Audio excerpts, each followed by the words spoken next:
మనిషిని చూడటానికే సాఫ్ట్ బుద్ధిమంతుడు 007 లా కనిపిస్తాడు.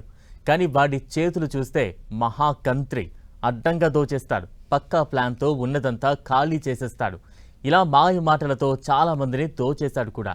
ఒక్కటి కాదు, రెండు కాదు, ఏకంగా 100 కోట్ల మోసానికి పాల్పడినట్లు పోలీసులు అనుమానిస్తున్నారు.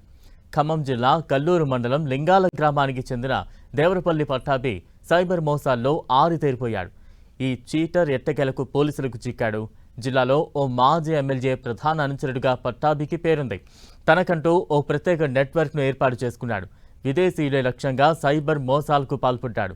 2024లో హైదరాబాద్ మాదాపూర్ అయ్యప్ప సొసైటీలో రేజ్ ఐటీ సొల్యూషన్స్ పేరుతో కాల్ సెంటర్ ఏర్పాటు చేశాడు ఈ సైబర్ కిల్లర్ పట్టాభి.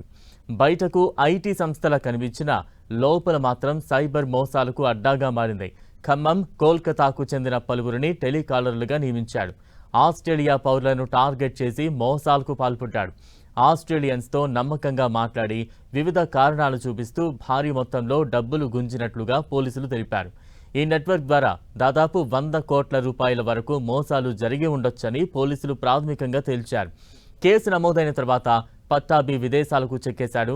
అయితే పోలీసులు అతనిపై నిఘా పెంచారు. కుటుంబ సభ్యులు, బంధువులు, అతడి స్నేహితులందరి దగ్గర సమాచారం తీసుకున్నారు. పట్టాభి ఎక్కడెక్కడ తిరుగుతున్నాడో తెలుసుకున్నారు. ఇటీవల హైదరాబాద్కు వచ్చినట్లు సమాచారం అందింది మాదాపూర్ పోలీసులకు.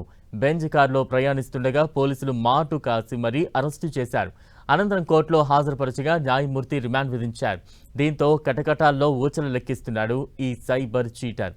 ఈ కేసులో పట్టాభితో పాటు మరో 9 మందిపై కేసులు నమోదయ్యాయి. ఇప్పటికే 12 మందిని అరెస్టు చేశారు. మరికొందరి పాత్రపైన దర్యాప్తు కొనసాగుతోంది. నెట్వర్క్ ఆర్థిక లావాదేవీలు, విదేశాలకు డబ్బు బదిలీలు, అసలు సూత్రధారులు ఎవరు అనే కోణాల్లో పోలీసులు విచారణ ముమ్మరం చేశారు. పట్టాభి అరెస్టుతో ఈ అంతర్జాతీయ సైబర్ మోసాల కేసులో మరిన్ని కీలక విషయాలు వెలుగులోకి వచ్చే అవకాశం ఉందని పోలీసులు భావిస్తున్నారు. ఈ నెట్వర్క్పై పూర్తి డీటెయిల్స్ కోసం పోలీసులు అయితే కూపీ లాగుతూ ఉన్నారు.